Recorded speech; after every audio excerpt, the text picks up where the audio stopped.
Can everybody hear me and see the screen clearly? Hello? Yes, can everybody hear me and see the screen clearly? Yes, sir. Yes, sir.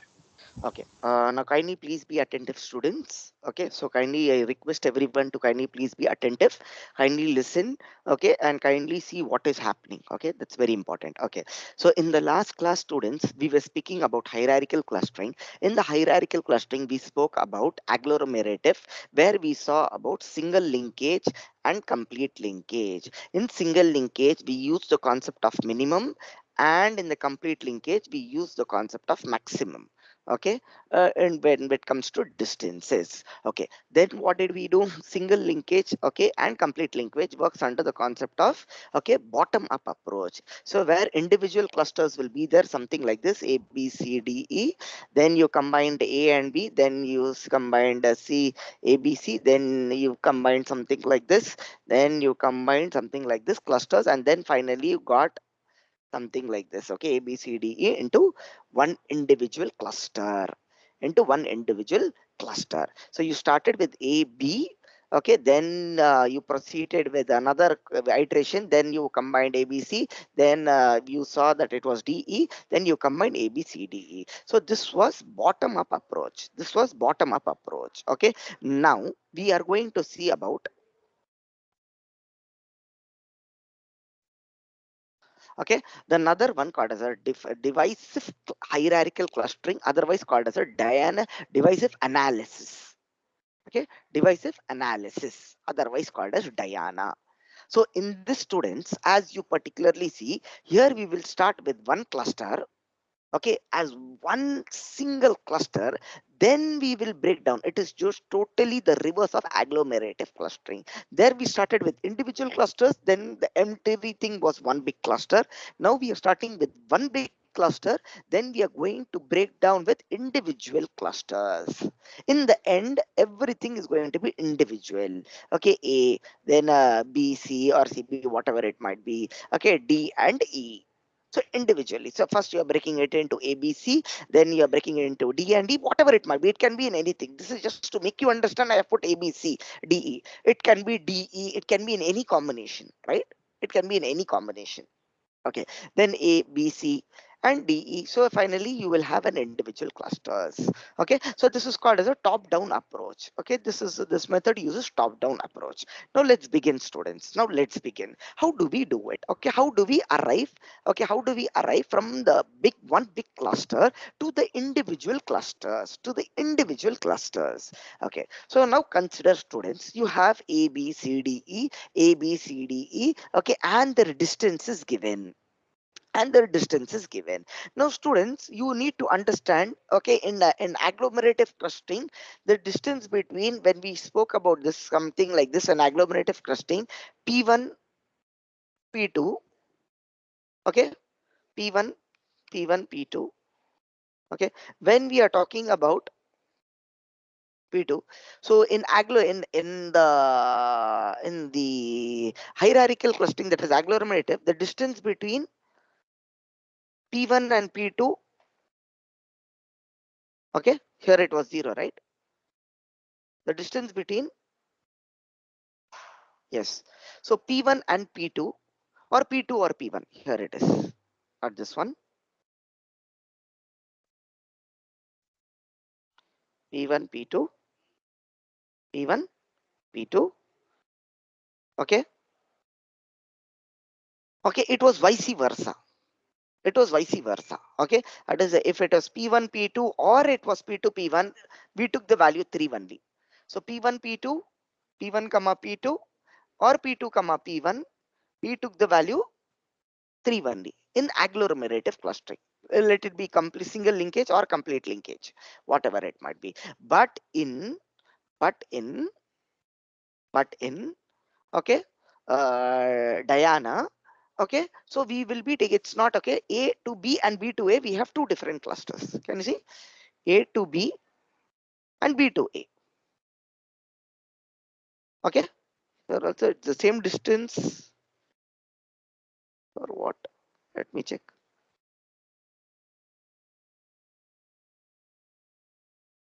B to C, whether the values are like that or what. But make sure, okay, make sure you are looking in the table. Don't take as it is. The point what I'm trying to make is, okay, if it is P1 and P2, P1 and P2, okay, so P1 to P2, okay, and P1 to P2, okay, so go to that particular value and check. Go to that particular value and check. Okay, if it is 3 or 4, okay, kindly take 3 and 4. If it is 3 and 3, but the distance is totally reverse, right? Okay, so B to 8, let me just one more time confirm it. I didn't check in that aspect. B to A is 9 and A to B is 9. Okay, fine. Let me check another one. D to C is 9 and C to D. Okay, it's 9. Okay, fine. So it's the same distances, so no problem at all. Okay, so no problem. So it's the same one only. Sorry for the confusion, because since I didn't see, I thought it might be two differences. Okay, so A to N and B to A, the values remains the same. Let me check, confirm one more time. E to C and C to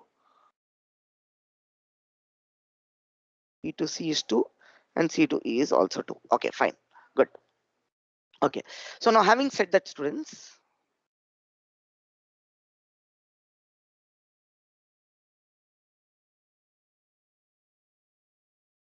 okay, step number 1, students, step number 1.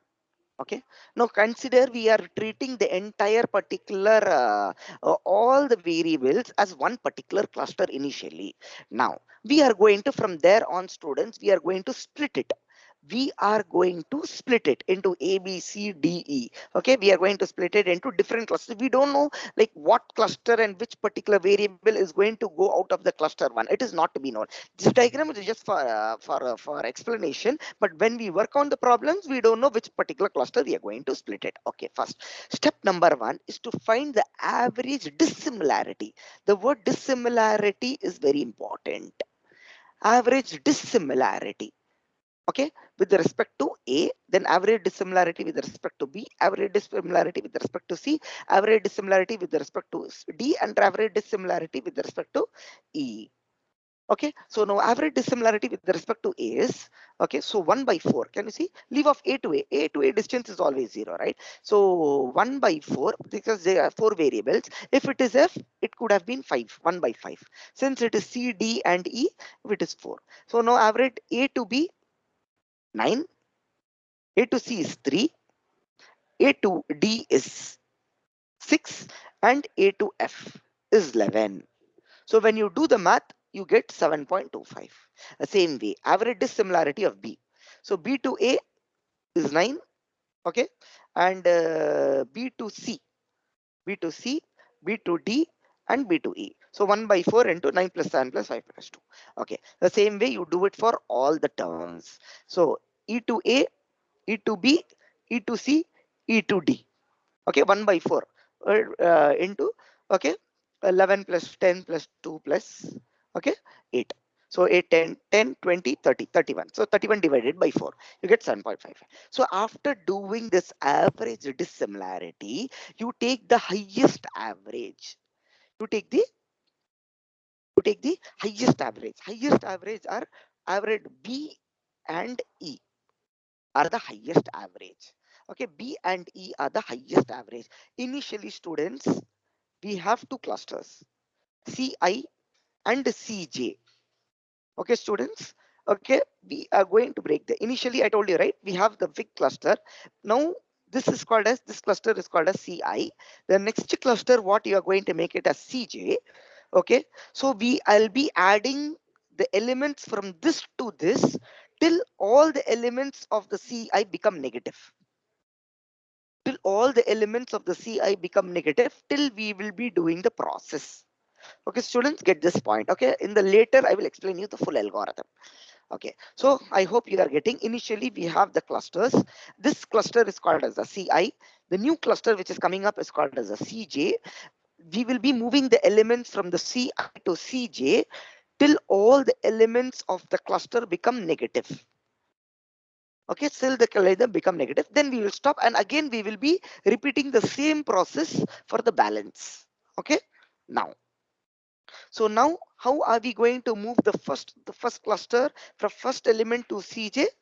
After doing this average dissimilarity, take the highest average dissimilarity. So highest average dissimilarity is B and D, both are 7.75. And you see B and D both are 7.75. So we choose any one. Okay, we choose any one. Okay, choose any one. In this we are choosing B. In this I am choosing B. I am choosing B. Okay, so we are formulating, we are moving one particular element to this particular cluster Cj. Now, after moving, I repeat the same process. Now, with respect to, I need to understand with respect to this particular cluster also, this particular distance also I have to take. Now, how many elements are there, students? Now, 3. So, 1 by 3, A with respect to distance C, A with respect to distance D, A with respect to distance E. Okay, everything, okay, is plus over here. Okay, kindly please add it. And this is the distance. And this is the distance. Kindly please add it. If I have missed it, kindly please add it. So this is plus, and kindly add the distance. Kindly add the distance. Okay, kindly add the distance. Okay, now, so A with respect to C, A with respect to D, and A with respect to E minus A with respect to how many elements are there? Only one element. So if there are two elements, it will be 1 by 2. If there are three elements here, it will be 1 by 3. Now in this case, it is only one element. And what is this? A with respect to B. In case if it is F also, in case if it is F is also there. So 1 by 2 will be here. A distance with the A with respect to B plus A with respect to F will also come. A with respect to F will also come. Okay, fine. Okay, so when I do the math, I get these values. Just see the table, plug in the values, I get this particular number. Okay, then, okay, now what do? I take the second element, dissimilarity of C. Dissimilarity with respect to C. Okay, so C with respect to A. You should not put A with respect to C. C with respect to A, C with respect to D, C with respect to E. Minus C with respect to distance with B. So when you see the distance in the table, you see the distances in the table. Okay, and plug in the values, you get this value. Okay, you do the addition. Can you see? You do the addition. It is plus everywhere. It is plus everywhere. Okay, it is plus everywhere. Okay. Now you take 4 for D. So D with respect to A, D with respect to C, D with respect to E, and minus 1 by 1 with respect to D with respect to B. Again, I am telling you, in case if it was another variable also, how will the particular formula you will write? 1 by 2, since there are two variables. Okay, distance of D with respect to B we will write, plus D with respect to F you will write. D with respect to F you will write, in case if there are two variables. Since it is only one variable, I'm writing with D with respect to B. That's it. Now plug in the values, you will get 23 by 5. Then plug in the value, you will get this one, you will get this one, minus 2.6. Now, the last one, we will get the dissimilarity of E. So, E with respect to A, E with respect to C, E with respect to D, and E with respect to B, minus E with respect to B. Okay. So, when you come, okay, when you go here, you will do the subtraction of it. So, different adding up, subtracting with this one. So, whatever the value you get 3. Okay, you get 3. Okay. Now, since you have done that, now what? Now what? So the highest dissimilarity. So the highest dissimilarity is this one, right? D, highest dissimilarity. Okay, now since the highest dissimilarity, you will be moving it to the another cluster, Cj. Okay, you will be moving it to the another cluster, Cj. Okay, so now B and D. So D is the average. Highest difference is D equal to 2.66. Now, can you see Ci is ACA and D? Cj is B and D. Caj is B and D.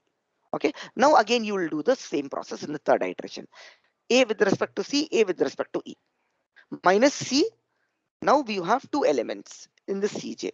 1 by 2 since two elements. If there are three elements, it will be 1 by 3 with the A with respect to B, A with respect to D, and if A with respect to F. In case if it was F is also there in Cj. Now it is two elements only. So now you do this one, A with respect to B and A with respect to D.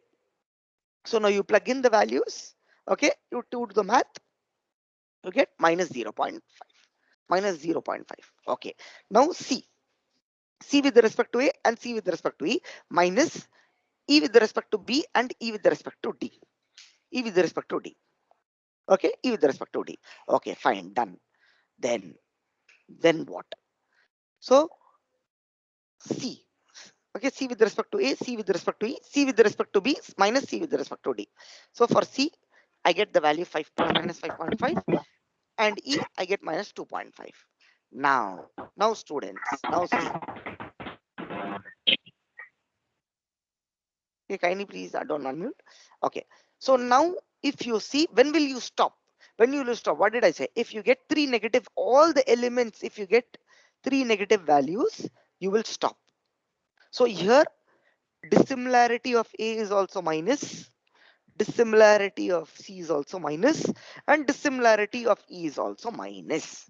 Since you have got all the three elements, okay, in Ci, all three elements also negative. Now you are going to break the cluster. When you break the cluster, you are going to do two things. So how will this? Initially it was A, B, C, D, E. Now A, C, and E belong to one cluster. Okay, now Cj, right? Cj. What is there in Cj? B, comma D belong to another cluster. Comma another cluster. This is where the breaking happens. This is where the breaking happens. Now having said that, okay.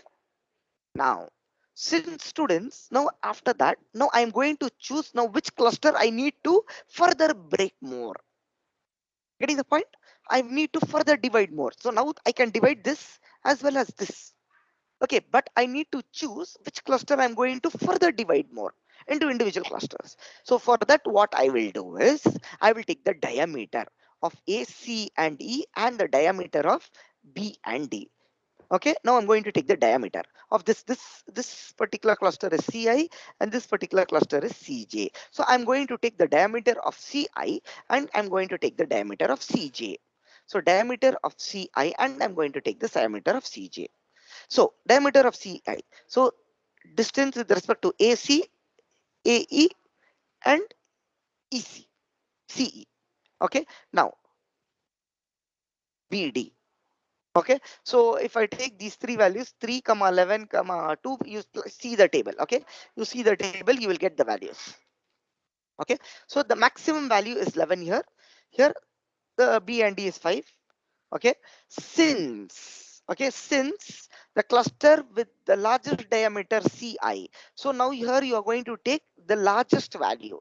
So which has the largest diameter? Ci has the largest diameter, so I will be choosing the cluster Ci to break it more, further divide more.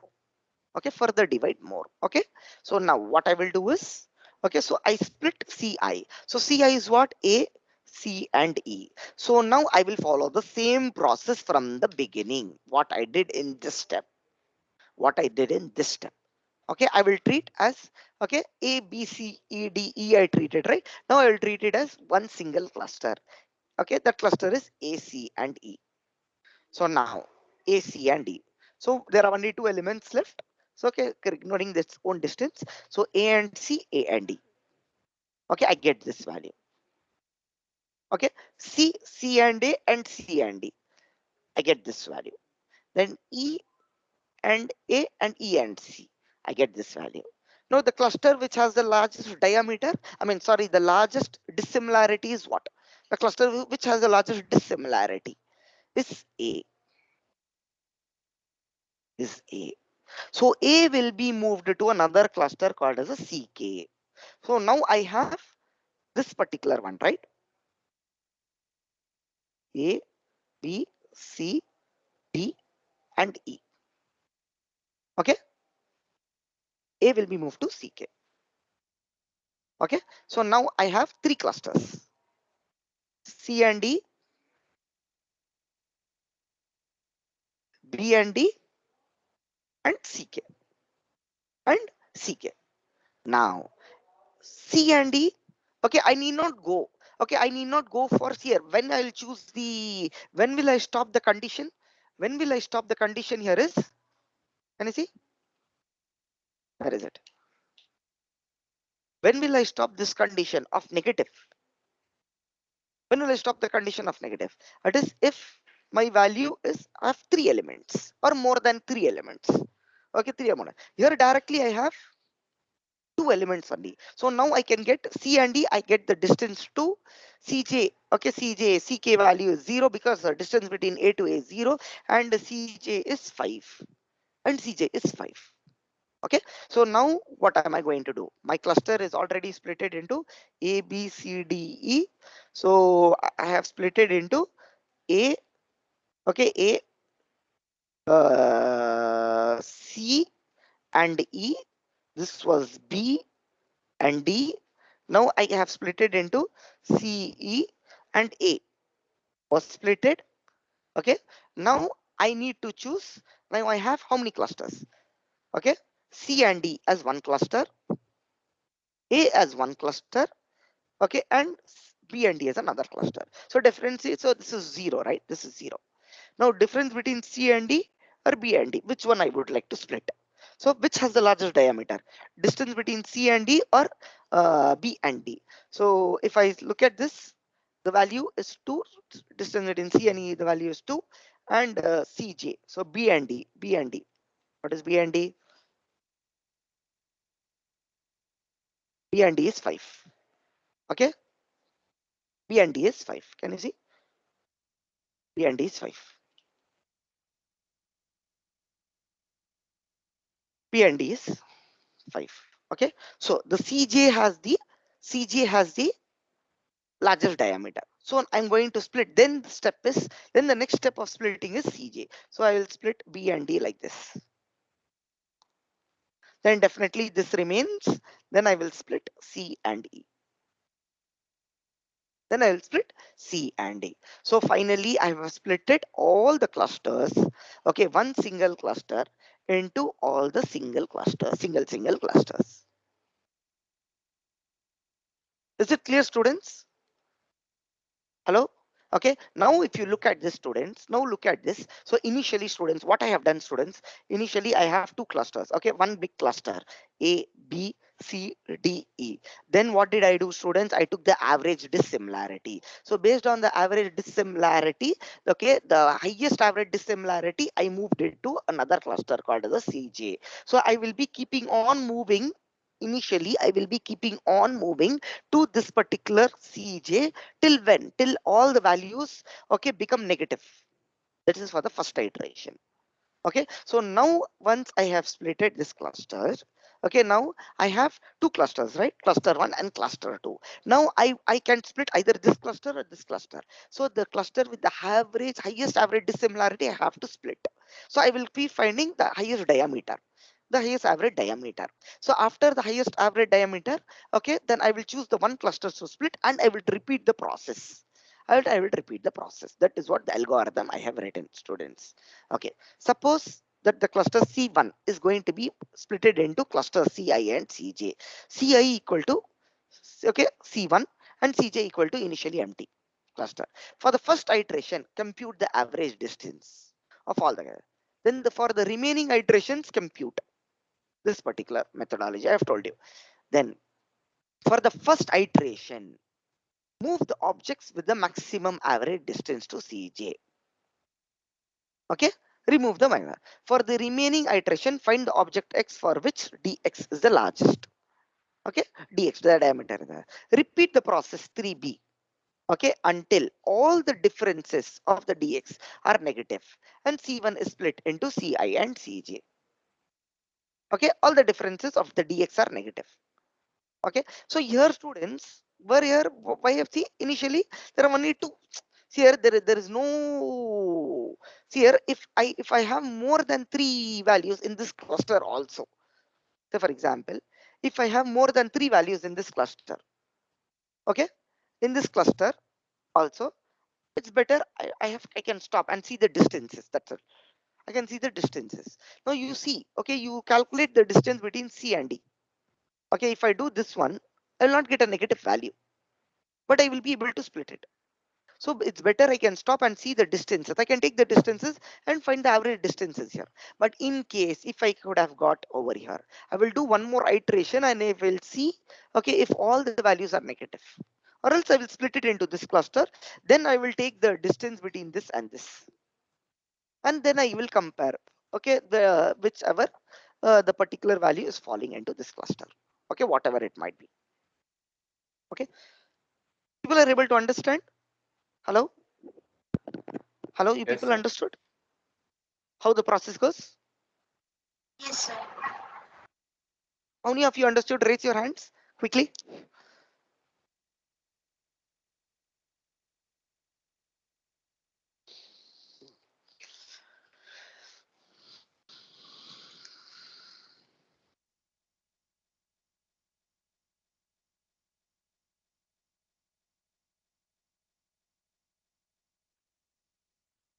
Quickly, students.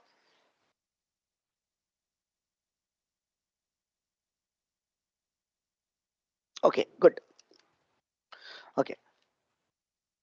So the next topic is, students, is self-organizing maps.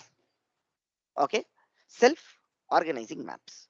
So for classification, for supervised learning,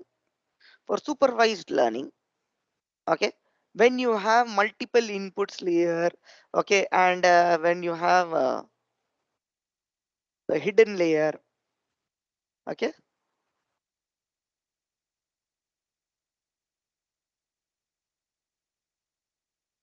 something like this, right? When you have multiple neurons, okay, we went for, okay, what, MLP.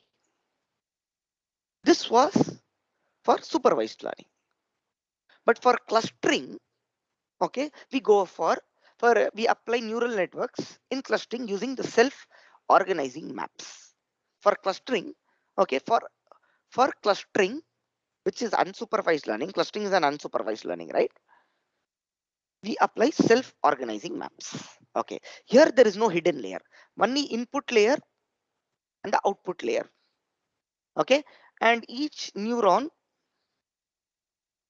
is connected to every input. Okay, and then what happens is the same thing happens over here. The same thing happens to these neurons. So the inputs are passed to every neuron, and there is a weight also associated with every input, okay, to every output. This is an input, this is an output, and we know these are the weights. So every input is combined with the weight and it is given to the every output. Okay, we do for all the 3 neurons, and out of these 3 neurons, the winning neuron is chosen. So out of these 3 neurons, a competition is held, okay, and the winning neuron is chosen, and the weights of that winning neuron alone is updated. Okay, students, the weight of the winning neuron alone is updated. This is what the overall concept of self-organizing map. So you have an input, there is no hidden layer and all. You have an output. Every input is connected to every other neuron, and you have the weights. Okay, you have the weights. The same thing is connected over here also, here also, here also.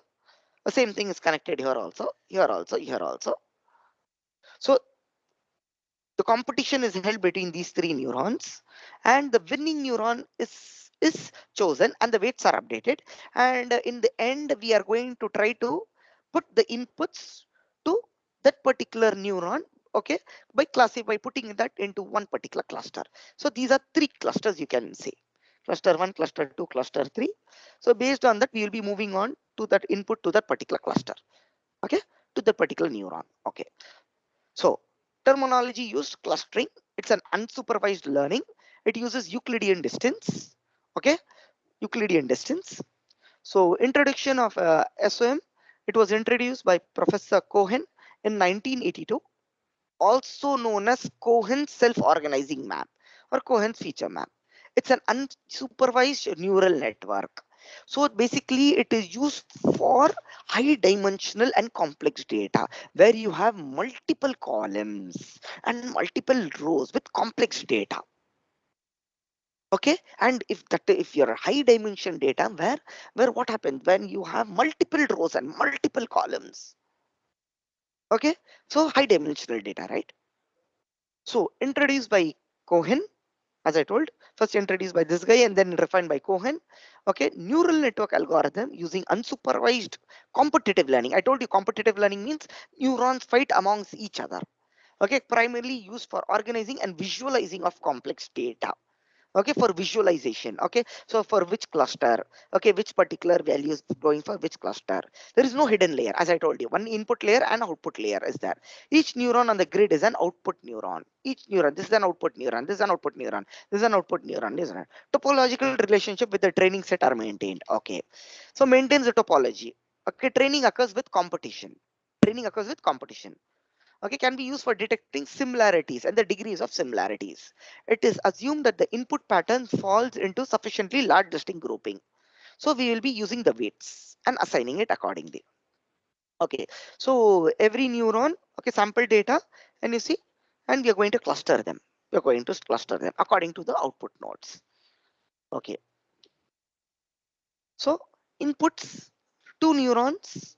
Okay, every input is connected to the every neuron. So based on the input, say for example, if it is x1, x2, x3, x4.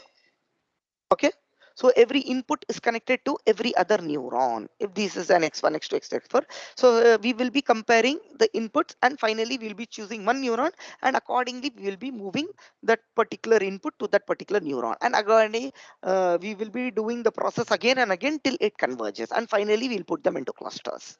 Okay, the figure shows a very small Cohen network of 4 cross 4 nodes connected to the input layer shown. Okay, there is no hidden layer and all are input layers only. Okay, in the training set consists of vectors v1, v2 till vn. Okay, and the weight vectors w1, w2 to wn, and every input neuron is connected to every input is connected to every other neuron in the network. Here it's a simple 4 cross 4 inputs with two neurons. Okay, why use SOM? Find clusters in the large amount of data. Okay, powerful visualization. Okay, so you can use for cancer prediction. You can use for various disease prediction also. Combine the data sets to find patterns.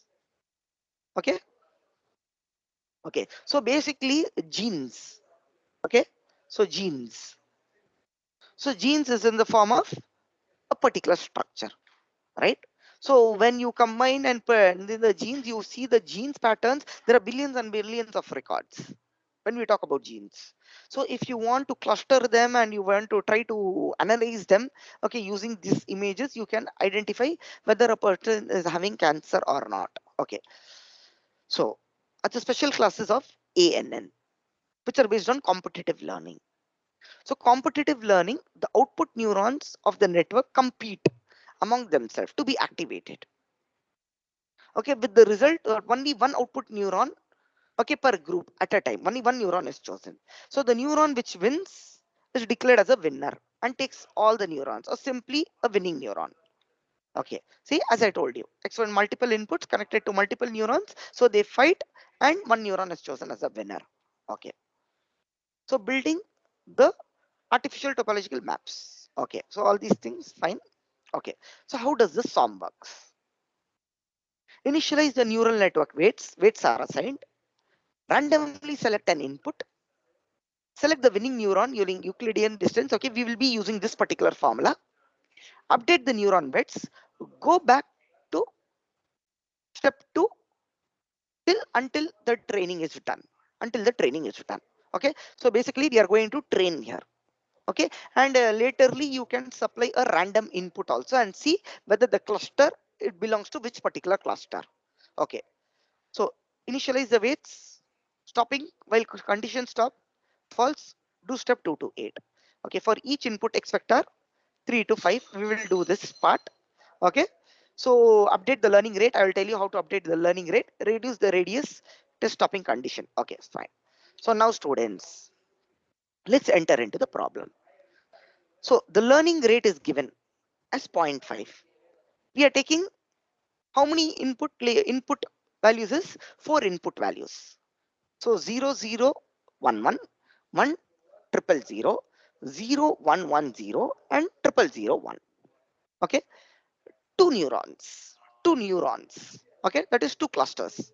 Okay, m equals to 2 means you can say two neurons or two clusters, whatever it is. Then we will see in which particular, in the end, we will trade for thousands of times, okay, or hundreds of times. Finally, it will converge in the end. Then when you test the sample data, it will belong to that particular cluster. Okay, which input neuron will belong to that particular cluster. Okay, fine. So the weights are given. The weights are given. Okay, the weights are given. So the learning rate is given. The input is given.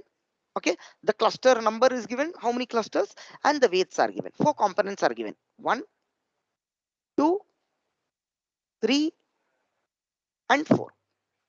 Okay, so Sir, 4. Yes. so there's two W21 sirs. It's a bit confusing. What? There's W21. See, on the left it's mentioned as 0.4 and on the right it's mentioned as 0.9. Yeah. See, it So in is the something first like this. column, second one is W21, and then in the second column also the first one is W21. Yeah. Sorry, mistake. Okay, this is W11. This is W12. One. Okay, this is W12. Okay, kindly please make a note of it. So W11, W21, W31, W41, W12, 22, 32, and 42. Okay, thank you. Okay, so the weights are given. Okay, it's a typo error. Okay, so now having done that, step number 1. Okay, see, please understand, this is the number of clusters. M stands for number of clusters and N stands for the input. Okay, input values. Okay, so what we will do is, we will do for cluster 1, we will do for cluster 2. Very simple. Okay, we will do for cluster 1, we will do for the cluster 2. Okay, the cluster with the winning cluster D1. Okay, D1 with the minimum value is 1. Okay, is the minimum distance is 1. Okay, so now say for example this is the first cluster, so I'm putting it as D1. So now what is the one? The first input is coming. The first input is coming. The first input vector. What is the first input vector, students? 0 0 1 1 0 0 1 1. Okay, so xi, so 0, I'll just write it down here. Okay, so can you see the first input is coming, x1. This is x1. For one iteration I'll write it down. Minus of I is 1, j is 1. Okay, then x2 is coming. Okay, x2 is coming. Then I is 2, j is 1, 2 1. Okay, then x3 3 1. Okay, the same for x4 when you expand this formula. Okay, 4 1. Okay, this is what it is when you expand the formula. Okay, because we know that, right, for every iteration, okay, the innermost loop, outermost loop, so you know the nesting of for loops. Okay, so now what happens is, so 0, I'll just put these weights alone, 0.2, 0.4, 0.6, 0.8, 0.2, 0.4, 0.6, 0.8. This is for first cluster I'm doing, cluster 1. Okay, so 0, so 0 minus 2 minus 2 the whole squared, which is 0.4. Then 0 minus 4 the whole squared. Okay, 16. Then 1 minus 0.6. Okay, 1 minus 0.6, which is 0.04. Okay, that is a 0.16. Okay, 0.16. So 1 minus of 0.8, which is 0.4. So when you do the math, it is 0.04. The same way, you will be doing it for cluster 2. Okay, you will be doing it for cluster 2. So what are the cluster 2 weights? It is 1, 2, 2, 2, 3, 2, and 4, 2. 0.9, 0.7, 0.9, 0.7,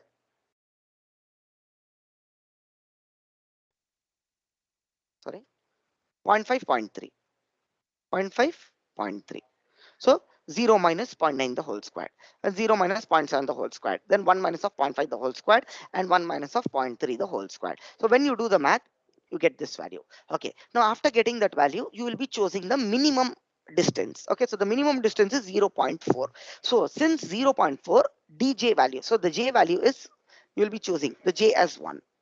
Okay, so the winning cluster is 1. So j is equal to 1. So since j is equal to 1, you will be applying the weight updation for this particular one, because this inputs of belongs to cluster 1, right? So this belongs to the cluster 1. So you will be updating the weights only for this one. So what is the weight updation formula is? Okay, wij new equal to wij old plus learning rate into xi minus of wij old. Okay, so when you plug in the values, w11, so old is 0.2. Okay, alpha, okay, the running rate is given as 0.5 into x1 is 0 plus 0.2 into 1.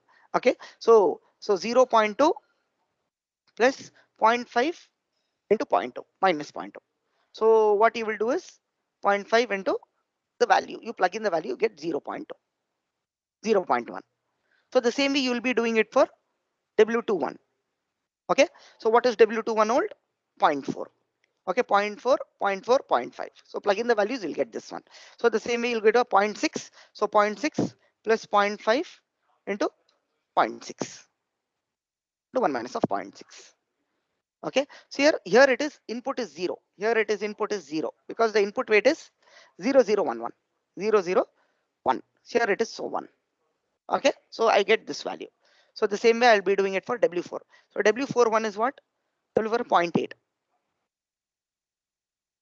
0.8. Okay, alpha is given as 0.5, x4 is given as 1, x4 is given as 1. Okay, x4 is given as 1, w4 1.8 when I do the math. So updated weight matrix for the first input after the first input.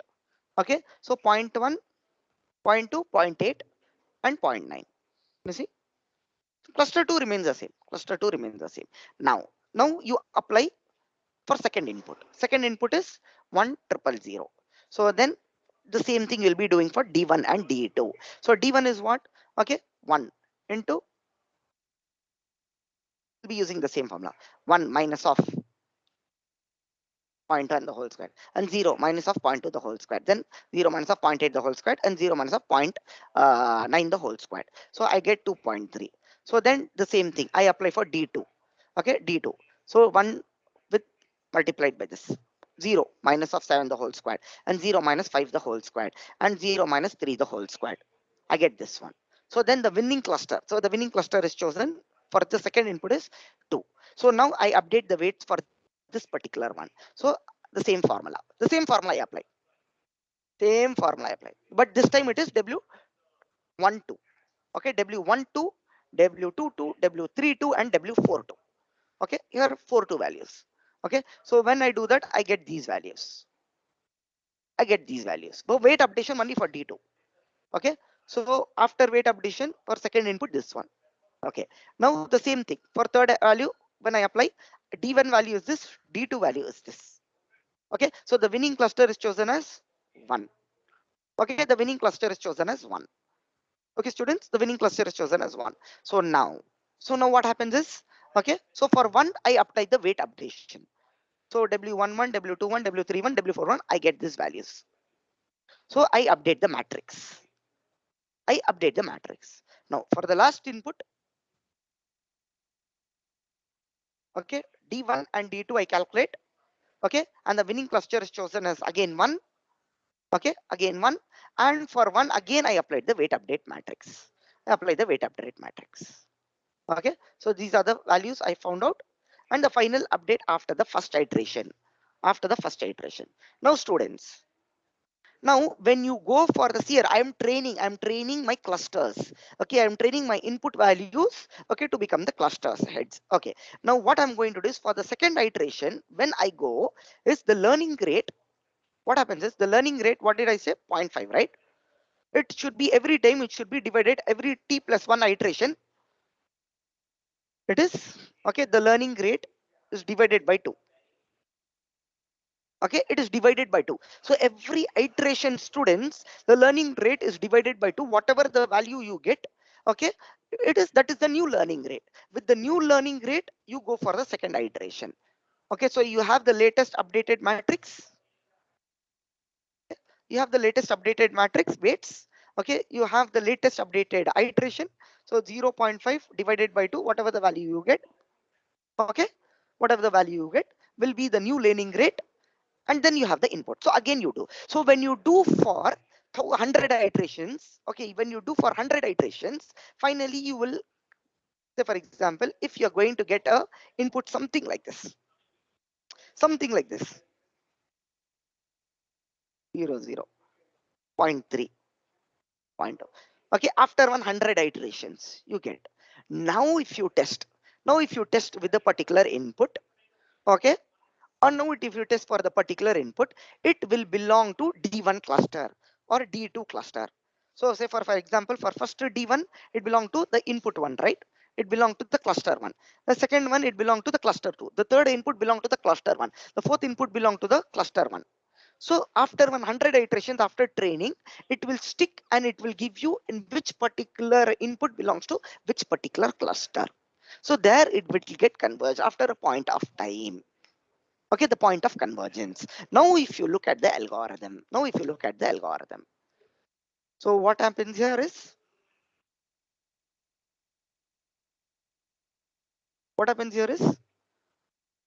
initially we have initialized the weights. I have initialized the weights. Okay, the weights have been initialized. Okay, for each input vector x, okay, for each input vector x, I have calculated the distance of, okay, cluster 1 with respect to cluster input with respect to cluster 1 D1 and with respect to D2. Okay, find index j, okay, which is minimum. Which is the minimum out of these two? This one. So I have taken this one as a minimum. So I have found using this one. So D1, D2, I did the computation and I found out D1 is the minimum. Okay, for the D1 alone, for all the neurons of J, that is J equal to 1. Okay, for all the within a specified neighborhood of J, compute the weights. I have computed the weights. For the winning cluster. I've computed the weights. Okay, and these are my weights, latest weights. Okay, for J equal to 1, for my first cluster alone, I've computed the weights. Now, after that, I will be doing it for all the process. I'll be doing it for all the iterations for all the inputs. Okay, for each input, can you see for each input? Now, after that, okay, update the learning rate alpha. It is a decreasing function of the number of epochs. So every epoch, that is every iteration epoch, everything is same.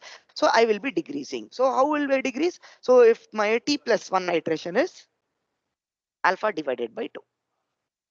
So that is 0.5 divided by 2. So this particular test stopping condition, typically this is a small value of the learning rate.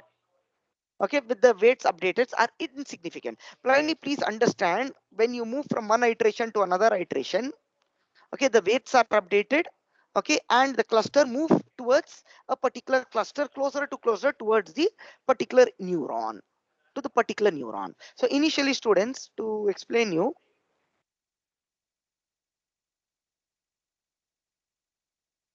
so for example, initially, if these are my inputs and these are my another inputs, this is my Sir, neuron 1.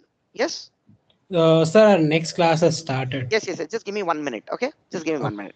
Okay. Or 30 seconds. So if this is moving closer, okay, we compute the neuron for a particular input set of values, and this neuron will move closer to this. Okay. This neuron will move closer to this. For this set of input, this neuron will move closer to this. Okay. Then again, when I compute this particular input, this neuron will move closer to this. This input will move closer to this neuron. Okay, then finally one point of time will converge where all the neurons, all the inputs will be converged to this particular neuron, and all the inputs when you will converge to this particular neuron. So now when you give a test data, okay, then it will predict in which cluster it will belong to. It will belong to. Okay, so this is called a self-organizing map. It will do the using the particular process. Now you will be able to predict. Okay, it will organize itself and it will make the clusters of its own, and based on the inputs given, and it will formulate the clusters by applying this kind of a methodology. Understood, students? Hello, what is self-organizing map? Yes, sir. Okay, so kindly please put it in the chat box and then you can leave, students.